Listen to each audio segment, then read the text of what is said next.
O Senhor Jesus, ele fala dos cuidados desse mundo, né? Fala da semente que foi semeada, mas dos cuidados desse alimento, os cuidados desse tempo. Nós temos muitos cuidados, nós temos muitas coisas para fazer, nós temos coisas para construir, nós temos filhos para criar, nós temos empresas para cuidar, nós temos várias coisas.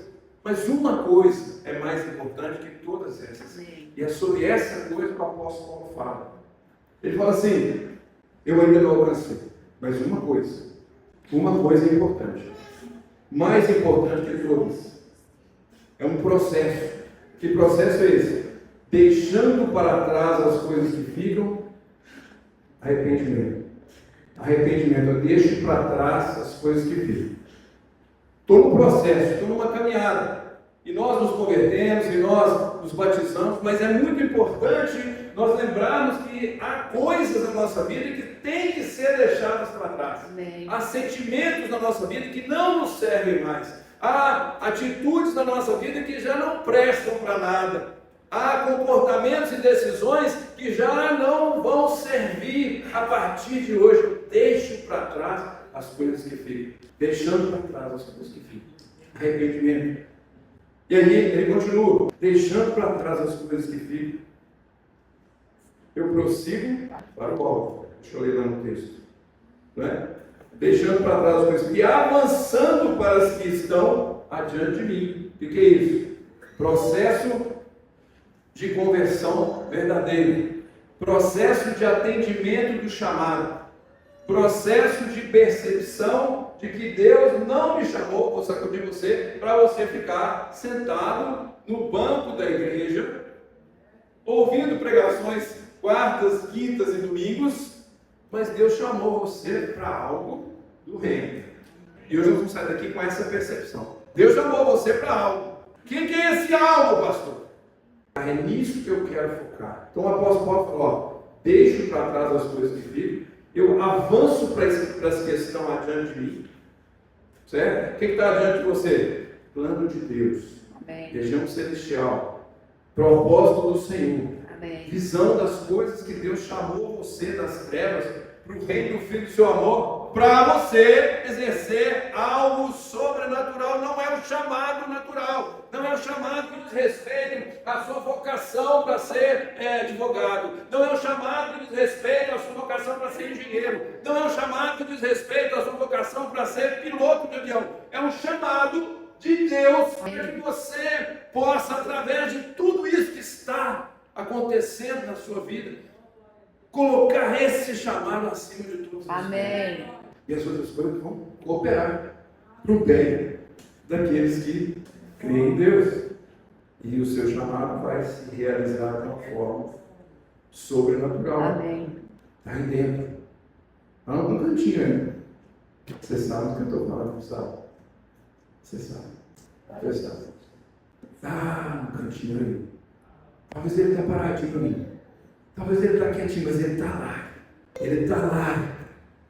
Talvez ele está esperando uma chance. Ele está abrindo, esperando que você abra uma porta. Talvez ele está esperando que você faça uma oração. Para que esse chamado rompa as cadeias e construa, pavimente o caminho do Senhor. Amém. Na sua vida. Para você passar para a Macedônia, para o Equador, para o Uruguai, para a China, para a África, ou para você ficar onde você está e você fazer aquilo que Deus chamou você para fazer de uma forma maravilhosa. Deixe para trás as coisas que ficam. Olhe para frente. Amém. Tem coisas na sua vida que tem que ficar para trás. Sentimentos, pensamentos, perdões não liberados, comportamentos estranhos que estragam você, comportamentos estranhos que você tem repetido, coisas que você, de uma certa maneira, você se acostumou, coisas que você, de uma certa maneira, você se acomodou, e essas coisas acabam se repetindo e gerando padrões e padrões negativos. Você precisa deixar isso para trás. Amém. E você precisa avançar para as coisas que estão adiante em você. Processo de conversão. Quem está no processo de conversão aqui? Eu estou no processo de conversão. Você acha que eu já alcancei? Alcancei ainda não. Tem muita coisa para fazer, irmão. tem muita sujeira para tirar, tem muita Macedônia para passar, tem muita gente para atingir. Se eu estou aqui, se você está aqui, é porque a sua carreira não está completa. Enquanto você estiver aqui, tem coisa para fazer. E não esquece, deixar para trás as coisas que ficam. Você aqui para que estão diante de você. Né? Existe um alvo para um prêmio. Existe um alvo, existe um prêmio. Que prêmio é esse? A soberana vocação, soberano chamado, que não é um chamado comum, não é um chamado natural, não é uma coisa ordinária, uma coisa extraordinária, não é uma coisa natural, uma coisa sobrenatural. O apóstolo Paulo está dizendo que você e eu fomos chamados para algo maravilhoso, que você e eu fomos chamados para algo sobrenatural, que você e eu fomos chamados para algo encantador, incrível, maravilhoso, algo tremendo. Não é algo normal. Que algo é esse? É um chamado soberano, que transfere a você a autoridade. Amém? Amém. Olha que coisa interessante, né? Diferentes chamados. Um escravo, uma rica, um funcionário público, né? Um colega, uma colega daquela mulher, um grupo de pessoas que você aparentemente não daria a menor importância. É mais ou menos como os discípulos de Jesus, né? Se você olhasse para os discípulos de Jesus e falasse: Jesus, é com esses aí que você vai salvar o mundo. Não é? É com essa turma aí que o Senhor vai fazer a mudança da história em antes e depois. É com esses mesmo. Olha que grupo, gente. Olha que coisa tremenda. Eu me lembro que eu estava numa igreja lá, numa Assembleia de Deus lá nos Estados Unidos. Estava lá no Havaí. E aí, eu fui para a Assembleia de Deus numa pregação, chegou um bicho doido, pensa num cara doido, e ele estava todo tatuado, sabe, aqueles caras todo tatuadão, tatuado aqui, no braço. Eu olhei para aquele cara, chegou numa van, né? Eu olhei para aquele cara assim, a gente que é crente mais, como é que eu vou dizer, tradicionalzão, né? Esses crentes mais ortodoxos. Eu lembro que eu encontrei com aquele, o cara dos Águias de Cristo. Já volto desse cara lá dos Estados Unidos. Eu fui fazer um programa lá na Rede Super, né? Tava aquele cara todo tatuadão lá, eu olhei para aquele cara, Águias de Cristo. E eu pensei, esse cara não é convertido não, essas tatuagens aí. Esse cara aí andando em moto, por que ele não aparecer? Pensei comigo. A gente é rápido para julgar, né? Também assim, eu gosto de conversar com as pessoas, comecei a conversar com ele. Ele começou a contar do trabalho deles, né? O trabalho deles, maravilhoso. Que ia, né? Montava aquelas motos, saía, todo mundo entrava naquelas estradas, aqueles buracos, começava a falar de Jesus, um monte de gente convertendo, confessando Jesus. Esse homem foi falando para mim, e no final ele falou assim: o que você acha disso? Eu queria comprar uma moto. Botar umas tatuagens aqui. E com vocês pregar o evangelho.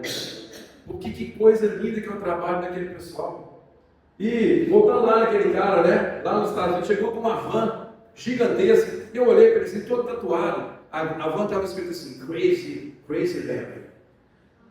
Larry doidão. E aí, eu nem prestei muita atenção naquilo, não. Eu entrei para lá, eu fui lá para dentro lá, e de repente o pastor falou assim: olha aí, aqui, veja os Estados Unidos, é um espetáculo, né? Aquelas igrejas, aqueles templos, estúdio, tela para tudo quanto é lado, aquela coisa espetacular, né?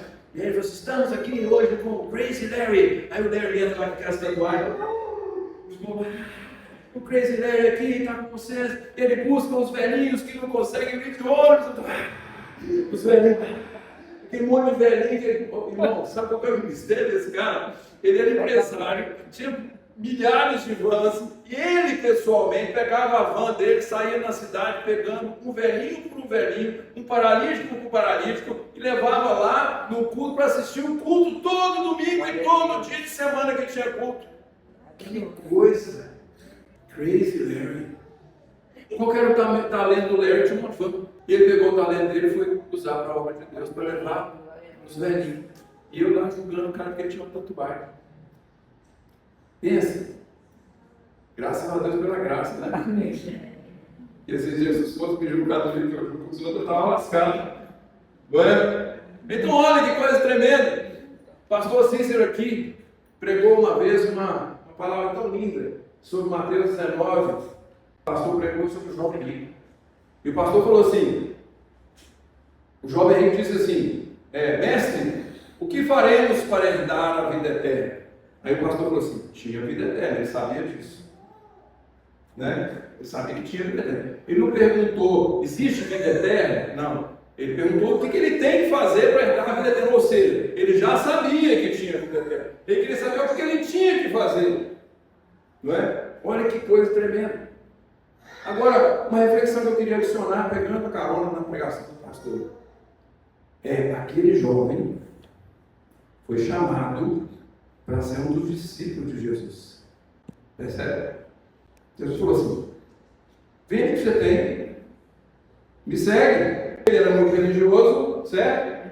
Extremamente religioso, e religião nem sempre é bom sinal, cuidado, viu? Ser religioso, você vai se achar melhor que os outros, vai achar que o cara tatuado não é de Deus, né? Certo? Você começa a ser religioso demais, você começa a achar que você é alguma coisa. Percebe? A gente tem essa coisa da vaidade espiritual, que é tão ruim quanto qualquer outro pecado.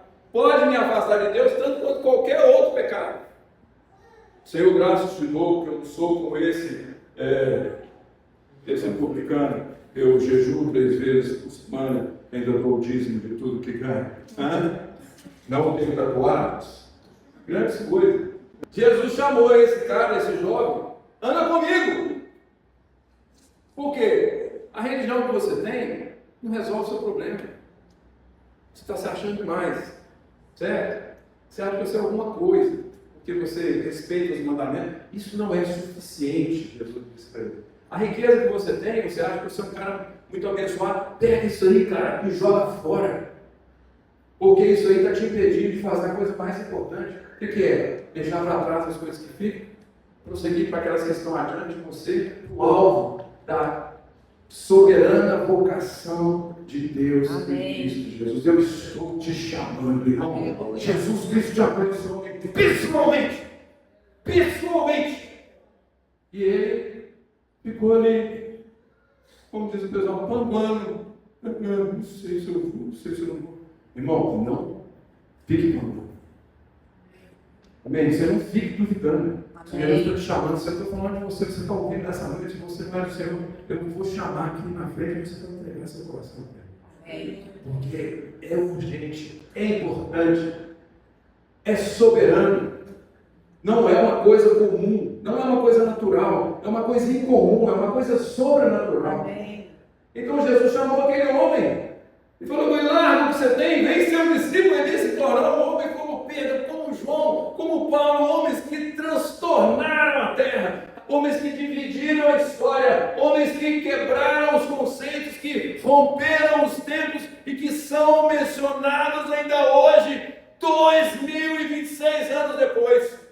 Uma mulher que ficava lá na beira do rio, lá na cidade de Filipos, que a gente nem sabe onde é direito, e que nós estamos falando dela aqui hoje. Que coisa tremenda! Amém. Um grupo de mulheres que eram esquecidas, um carcereiro que ninguém sabia ainda, ninguém sabe o nome dele ainda, não vou saber lá no céu. Lá no céu, a gente vai saber o nome do carcereiro. Lá no céu nós vamos perguntar, Pedro, o que aconteceu naqueles 3 dias depois que você negou Jesus? Como é que foi, Pedro? Como é que você conseguiu viver aqueles 3 dias longe do Senhor? Então, olha, aí dentro do seu coração, eu vou te chamar. E eu estou fazendo um chamado hoje. Eu estou complementando isso aí dentro do seu coração. Tem algo que você precisa fazer para Deus. Que Deus chamou você para fazer. Só você pode fazer. Como é que você vai servir a Deus? Está dentro do seu coração. O Luiz Hermínio fala assim, tem igreja que não foi Deus que deu. Tem empresa que foi Deus que deu. Talvez Deus vai fazer você um empresário para você financiar a obra de Deus. Eu não sei como você vai exercer o seu ministério, eu não sei como. É você e Deus. Eu sei que dentro de você tem uma vocação. Dentro de você tem um chamado soberano. Você e Deus sabem. Você e Deus sabem. Agora eu não sei como você vai ser, como você vai exercer o seu chamado. Está aí dentro, você precisa colocar isso para fora. Porque não vai estar completo enquanto você não colocar isso para fora. E depois que você colocar isso para fora, você ainda vai ter que exercer isso por um longo período, até que o seu período na terra se complete. Até que a obra de Deus em você se aperfeiçoe através do sangue de Cristo. Amém. E você possa prosseguir com a cabeça erguida para a eternidade, dizendo: completei a carreira, guardei a fé, combati o bom combate, entendi o meu chamado, atendi o meu chamado, completei o meu chamado.